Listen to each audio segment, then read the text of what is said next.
আমি এই 1.5 বছরে ঘুরে বুঝেছি, পুলিশ বলেন, নির্যাতন বলেন, রাজনৈতিক জবরদস্তি বলেন, এই রাজনৈতিক জবরদস্তি, থ্রেট, জোর করে কেড়ে নেওয়া, এর মাধ্যমে কোনো মানুষকে পরাভূত করা যায় না।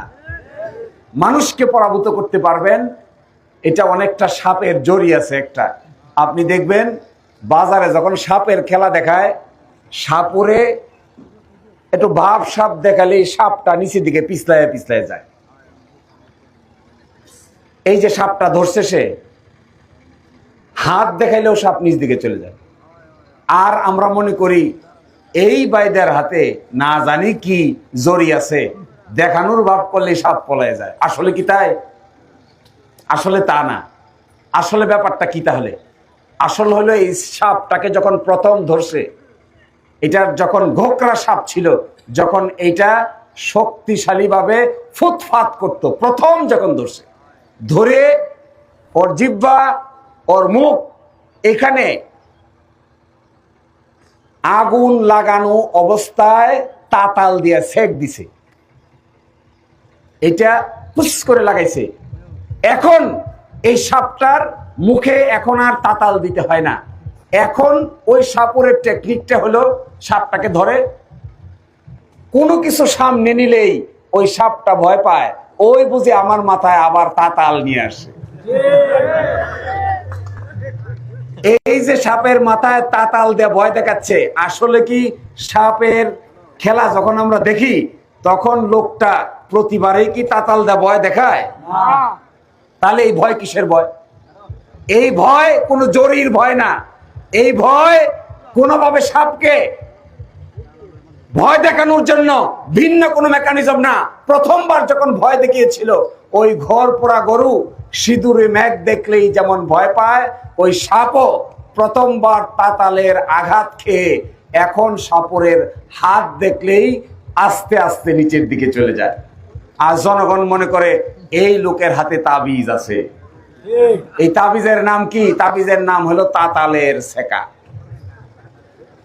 মনে রাখবেন, সব সময় মনে রাখবেন, সত্যিকার অর্থে মানুষকে যদি অন্যায়ভাবে নিয়ন্ত্রণ করতে চান, মানুষকে যদি তার অধিকার কেড়ে নিয়ে নিয়ন্ত্রণ করতে চান, সত্যিকার অর্থে মানুষকে তার জমি থেকে, বাড়ি থেকে, হক থেকে মেরে যদি মানুষকে ভয় ভীতি দেখিয়ে রাজনীতি করতে চান, আমি মনে করি এই ধরনের রাজনীতি যেই করবে সাময়িক অর্থে করতে পারেন, কিন্তু একই ধরনের বিপদ জন্য আপনাদেরকেও অপেক্ষা করতে হবে।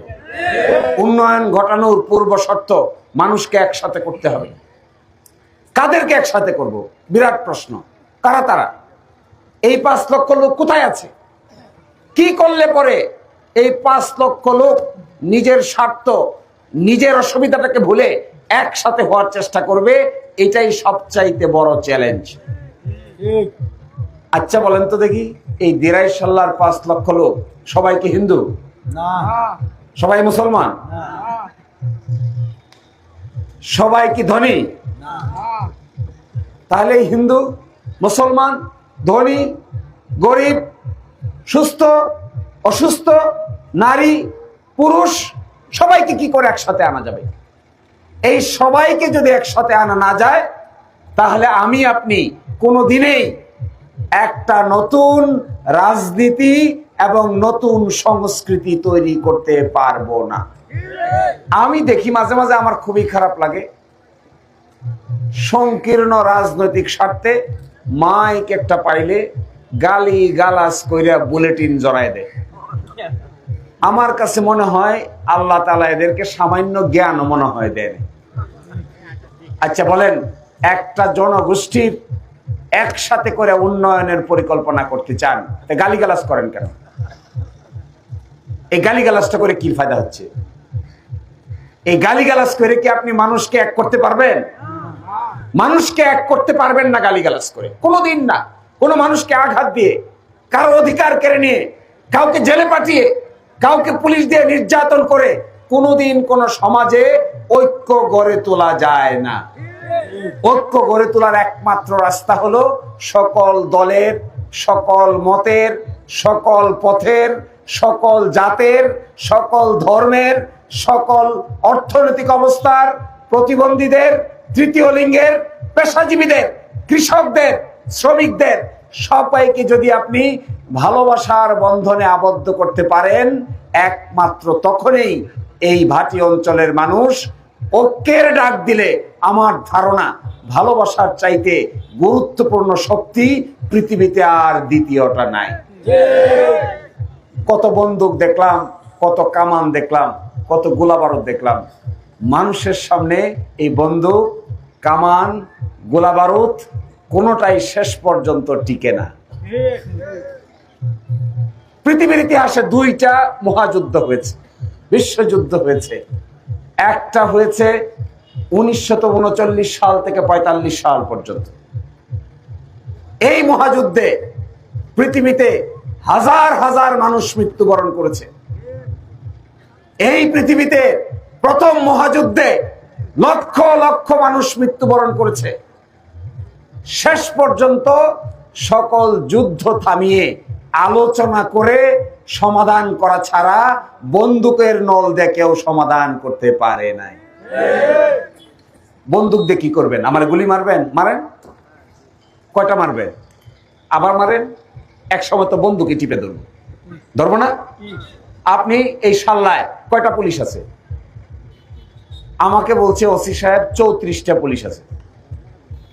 তো 34টা পুলিশ দিয়ে তো 7 পাড়া বাজারই কন্ট্রোল করা সম্ভব না। সম্ভব? এই সাল্লায় লোক আছে 1 লাখ, লোক আছে 2.25 লাখ। এই 2.25 লাখ লোককে পুলিশের মাধ্যমে শায়েস্তা করা সম্ভব? 2.25 লাখ লোককে আপনি কখনো জোর করে, জবরদস্তি করে তাদেরকে আপনি কথা শোনাইতে পারবেন? সফল ব্যবসায়ী খুঁজেন তো কয়টা আছে? সফল ব্যবসা করেছে, কোটি কোটি টাকার ব্যবসা করছে, সৎভাবে ব্যবসা করছে, এরকম লোক দিরাই সাল্লার 5 লক্ষের ভিতরে কয়টা খুঁজে পাবেন? এটা যদি আপনারা নিজেরা চেষ্টা করেন তাহলে দেখবেন ব্যবসায়ীর অভাব নাই, কিন্তু সফল সৎ ব্যবসায়ীর বড়ই অভাব খুঁজে পাবেন। মেয়ে বিয়ে দিতে চান, ছেলের কি দেখতে কোনো অভাব আছে কিনে? এবার মেয়ে বিয়ে দিলে ছেলে পাওয়া যায় সঠিকটা? এটা কই?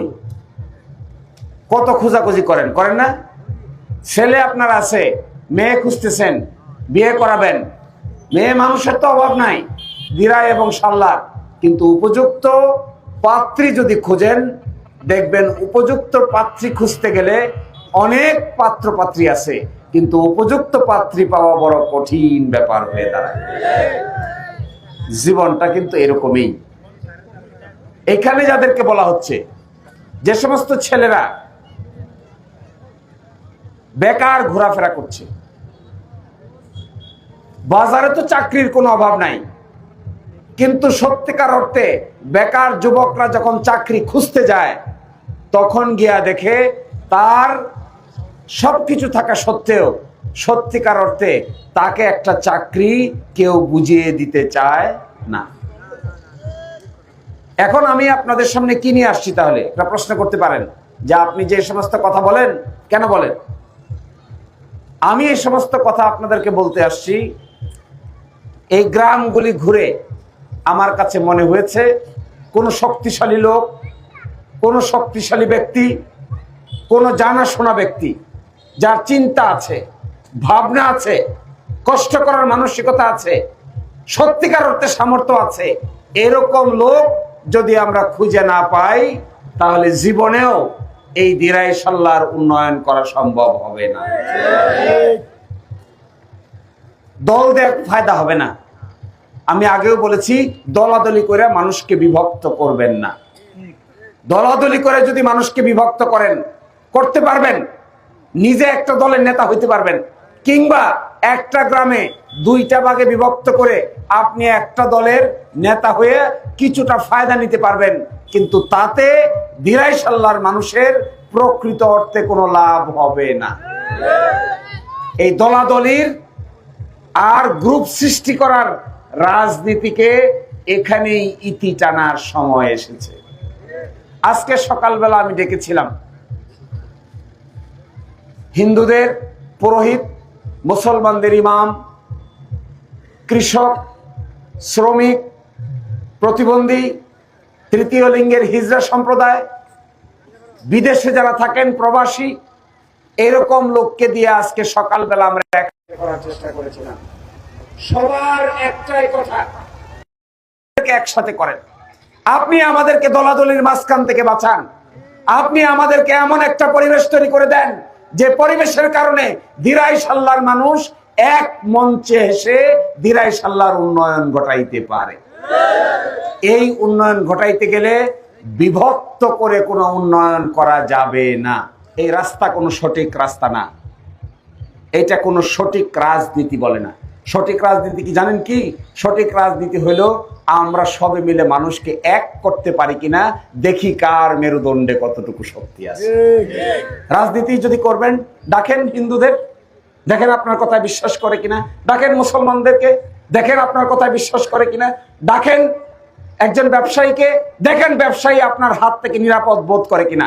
দেখেন অন্য অন্য লোকদেরকে, দেখেন তারা আপনার কথায় আস্থা আনে কিনা। এই হিন্দু, মুসলমান, বৌদ্ধ, খ্রিস্টান, মুক্তিযোদ্ধা, জুলাই যোদ্ধা থেকে শুরু করে একজন প্রতিবন্ধী পর্যন্ত যদি একসাথে করতে পারেন, আমি মনে করব তিনিই হলেন সফল রাজনীতিবিদ। আর বিভক্তির নাম রাজনীতি না, এটা তো যে কেউ করতে পারে। যে কেউ চাইলে মাঝখান দিয়ে একটা, জগতের সবচেয়ে কঠিন কাজ হলো সৃষ্টি, ধ্বংস কোনো কঠিন কাজ না। আমি এই স্টেজটা যদি এখন ভাঙতে চাই, বেশি কিছু করতে হবে না। ডাইনে বামে দুই চারটে কোরাল নিয়ে এসে গট গট করে 5 মিনিট সময় পাইলে এটারে ভাঙ্গিয়া এই নদীতে ফালাই দেয়া খাল্লাজুরি পাঠাই দিতে পারবো যদি আমি চাই। আপনি যদি চান যে স্টেজটাকে ভাঙবেন, আর এই স্টেজটা যারা বানাইছে এরা কয়দিন পরিশ্রম করে বানাইছে খবর নেই।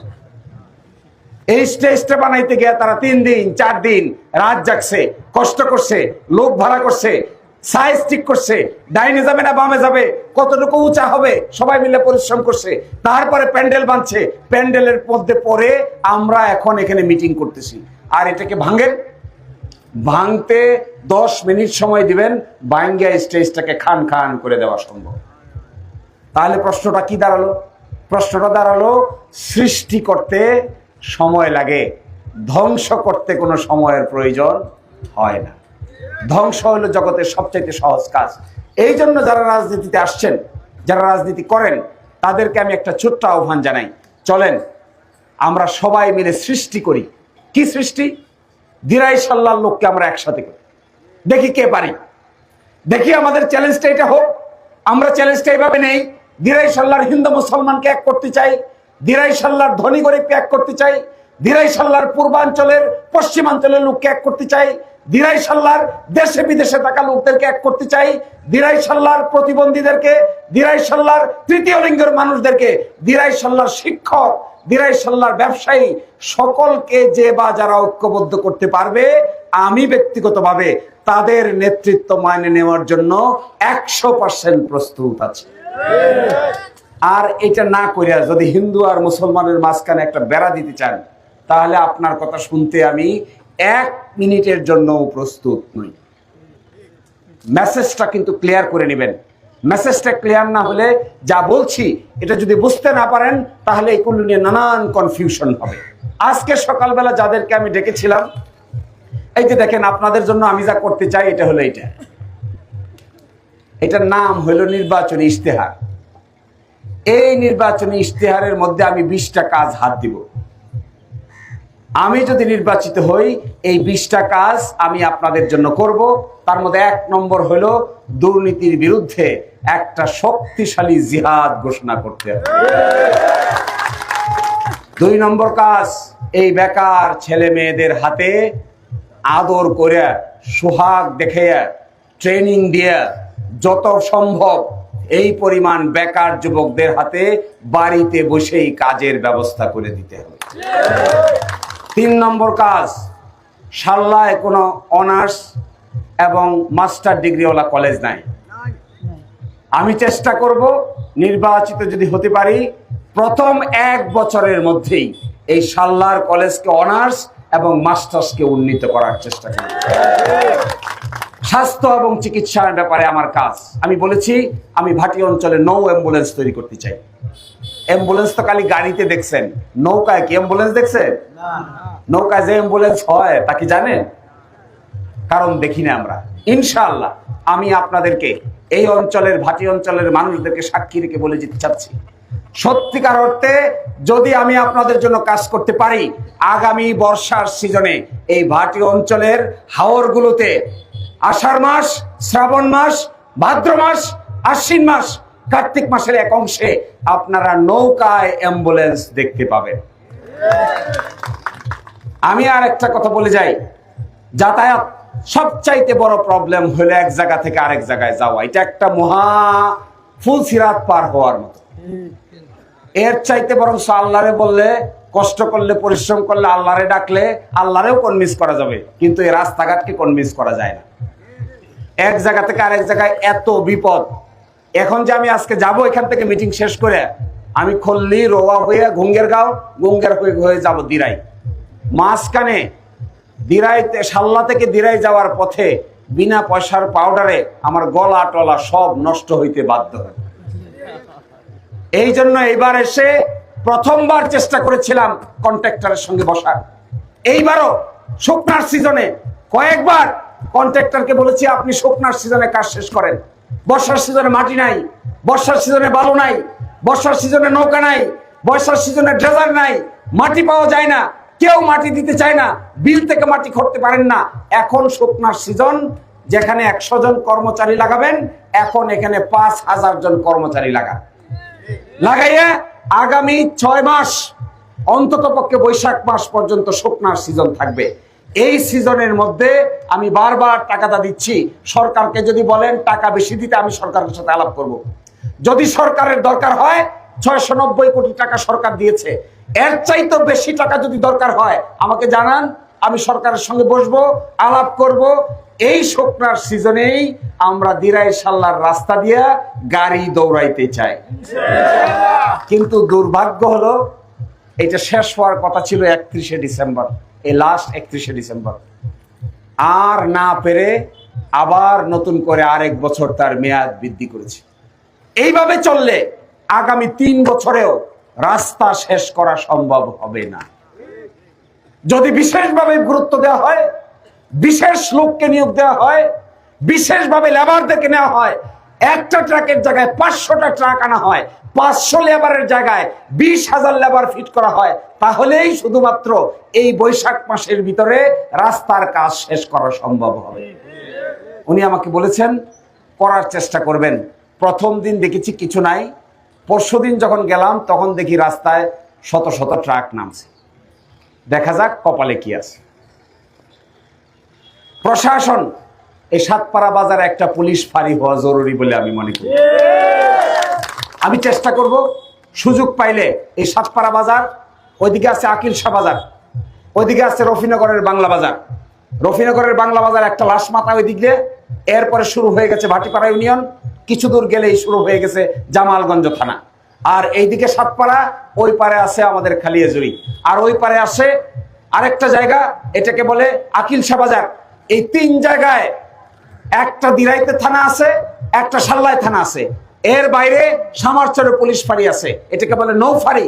এর বাইরে সাতপাড়ায়, আকিল শাহ আর রফিনগরে 3টা পুলিশ ফাঁড়ি গঠন করতে পারলে আমাদের অঞ্চলে, অন্তত পক্ষে আপনাদের অঞ্চলে, চোরের উপদ্রব থেকে রক্ষা পাইতে পারে। এইটার ব্যাপারে আমি কার্যকর পদক্ষেপ গ্রহণ করব। আমি এসে একটা করার চেষ্টা করেছিলাম, মাঠ, খেলার মাঠ, ছেলেরা দৌড়ে খেলে না, খালি মোবাইল টিপে। এটা দেখলে আমার খুবই খারাপ লাগে। সারাক্ষণ ফেসবুকের ভিতরে এমন করে দেখে মনে হয় জানি কিতাব।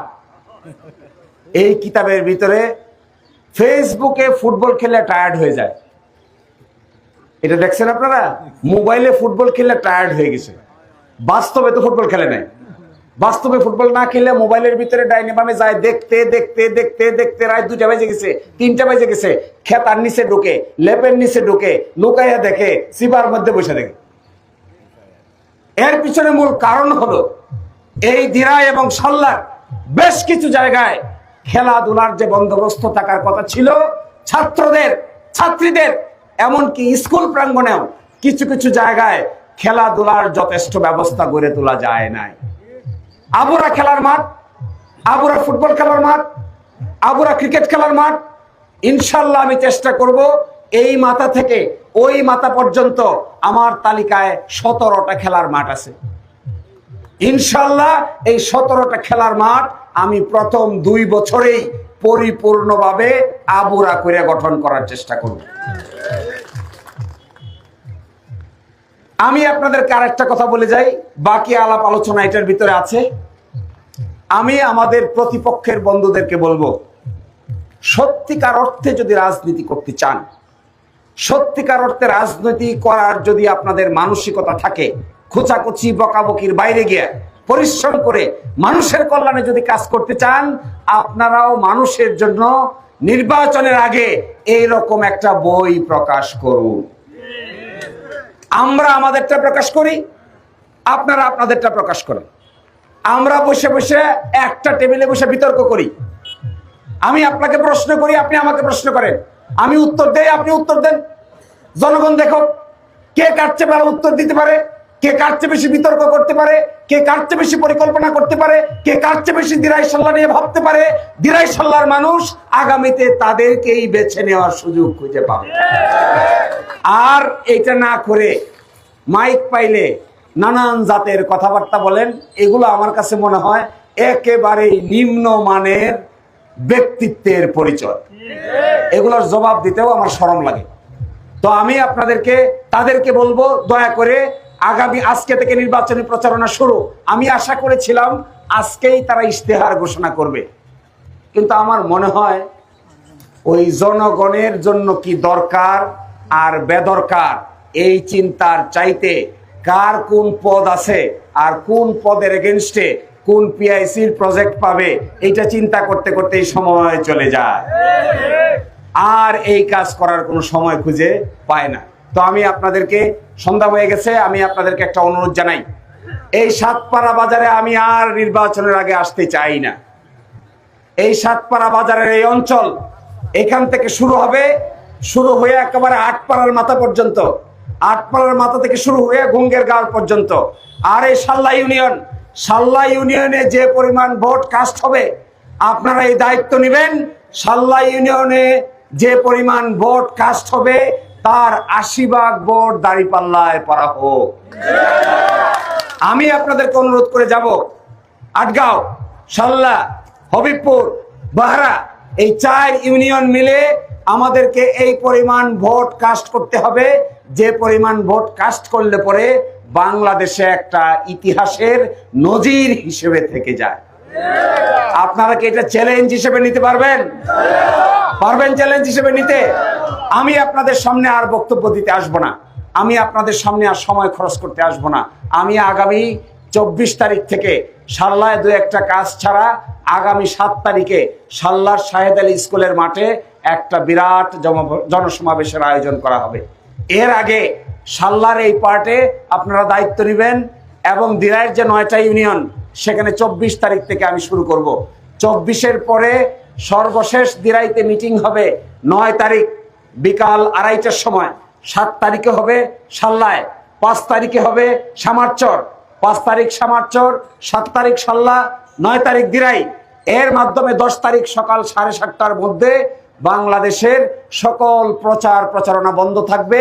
এই 3টা সমাবেশ করার পরে আমি আপনাদেরকে সামনে এই কথা বলতে চাই, বাংলাদেশে এমন একটা বৈচিত্র্যের এবং ঐক্যের রাজনীতি আমরা গঠন করতে চাই। সারা বাংলাদেশের মানুষ রাজনীতি যদি শিখতে হয়, সংবিধান যদি শিখতে হয়, রাজনীতির কালচার, কৃষ্টি, সংস্কৃতি যদি শিখতে হয়, তারা যেন দিরাই সাল্লার মাটিতে এসে ঐক্যের বাণী শিখার জন্য আসতে বাধ্য। এই কাজটা আমি সাল্লার জনসমাবেশে ঘটাতে চাইব। সাল্লার জনসমাবেশের 4টা-5টা সেকশন থাকবে।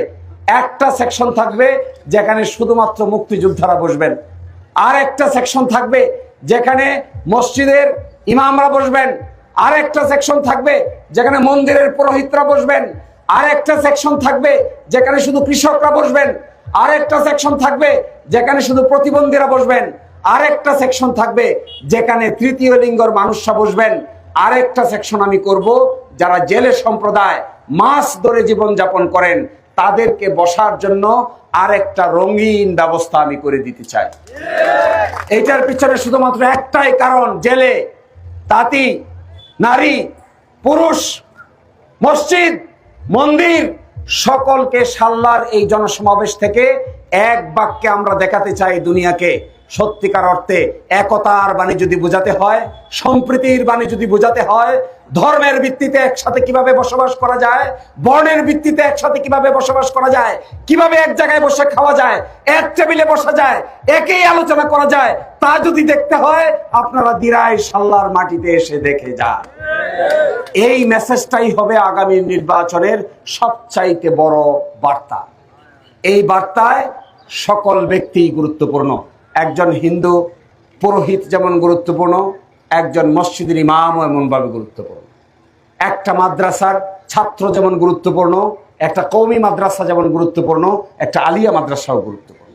একজন প্রতিবন্ধী যেমন গুরুত্বপূর্ণ, একজন তৃতীয় লিঙ্গের হিজড়াও গুরুত্বপূর্ণ। এই সাম্যের বাণী, ঐক্যের বাণী নিয়ে এই নির্বাচনী ইশতেহারের প্রথম জনসভা সাতপাড়ায় করে যাচ্ছি আমরা। আশা করি আপনারা নিজ দায়িত্বে এই প্রথম জমা সমাবেশকে সামনে রেখে আগামী নির্বাচনের 12 তারিখে এই জনসমাবেশের জবাব ভোট ব্যালটের মাধ্যমে আপনারা আমাদেরকে দিবেন। দাঁড়িপাল্লা একটা ন্যায় এবং ইনসাফের প্রতীক, কোনো ধর্ম বর্ণের প্রতীক না। দাঁড়িপাল্লা হলো ন্যায় এবং নীতি মাপে মানুষকে ভালো মন্দ সঠিক ব্যাঠিক পরিপূর্ণভাবে এই দাঁড়িপাল্লা দিয়ে যদি আমরা মানুষের হক বুঝিয়ে দিতে পারি, আমার ধারণা দিরাই সাল্লায় একটা নতুন রাজনৈতিক ব্যবস্থা গড়ে উঠতে পারে। তো আপনাদেরকে অসংখ্য ধন্যবাদ। আর এভাবে দেখা হবে না, দেখা হবে পরে। ভালো থাকবেন। 13 তারিখ 12 তারিখ যদি সত্যিকার অর্থে এই অঞ্চলের মানুষ আমাদেরকে পছন্দ করে, 13 তারিখ আপনাদের সঙ্গে দেখা হবে। এইভাবে নয়, ভিন্ন এক বিজয়ের চিত্র নিয়ে আমরা দেখা করতে চাই। এটাই আমাদের পরবর্তী পদক্ষেপ। সকলেই ভালো থাকুন, সকলেই সুস্থ থাকুন। আল্লাহ হাফেজ।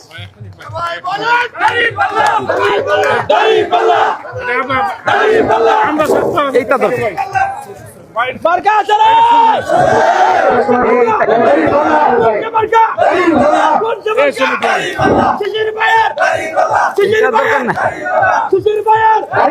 মানুষের সাথে দেখা করি, এগুলো বাদ দেন। আর দাঁড়াও, আমি আসতেছি। এত সময় বসে কষ্ট করতেছেন, আমিও খুব সংক্ষিপ্ত কথা বলে চলে যাব, আমাকে আবার দিরাই যেতে হবে।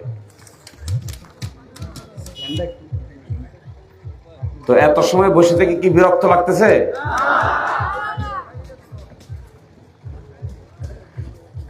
এই যে এত কথা হচ্ছে দিরাই আর সাল্লা নিয়ে, এই কাজটা করবে কে? খালি তো কথাই বলতেছি, আলোচনাই হচ্ছে। এই আলোচনা সবকিছু শেষ করে সমাধানটা কি করে, এটাই সবচাইতে বড় মুশকিল। জগতে সবচাইতে সহজ কাজ হলো বক্তৃতা দেওয়া, আর সবচাইতে কঠিন কাজ হলো এই বক্তৃতাটা দেওয়ার পরে বাস্তবে রূপান্তর করা।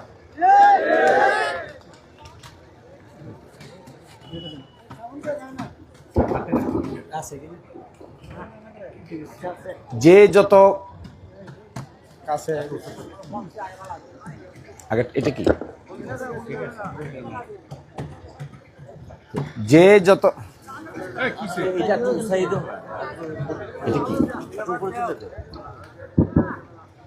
যে যত কথাই আমরা বলি না কেন, কেন এত চেঞ্জ করতে হচ্ছে, এমনি পারবে। যে যত কথাই আমরা বলি না কেন, এই কথাগুলোকে যখন বাস্তবে রূপান্তর করতে যাই তখন বোঝা যায় কার মেরুদণ্ডে কতটুকু শক্তি আছে। এর আগে বক্তৃতা দিতে তো টাকা লাগে না, কোনো পরিশ্রম লাগে না, যা পারেন উল্টা সিধা বলে চলে যেতে পারবে। কিন্তু এই উল্টা সিধারে যদি সত্যিকার অর্থে বাস্তবায়ন করতে হয়, তাহলে যে কষ্ট পরিশ্রম করতে হয়, অনেকেই শেষ পর্যন্ত ওই কষ্ট পরিশ্রমটা ত্যাগটা স্বীকার করতে চান না। আর না হলে তো সবাই সমান হয়ে যেত। সাতপাড়া বাজারে ধরেন, পুরা দিরাই ইনশাল্লাহ মিলে ধরেন, ব্যবসায়ী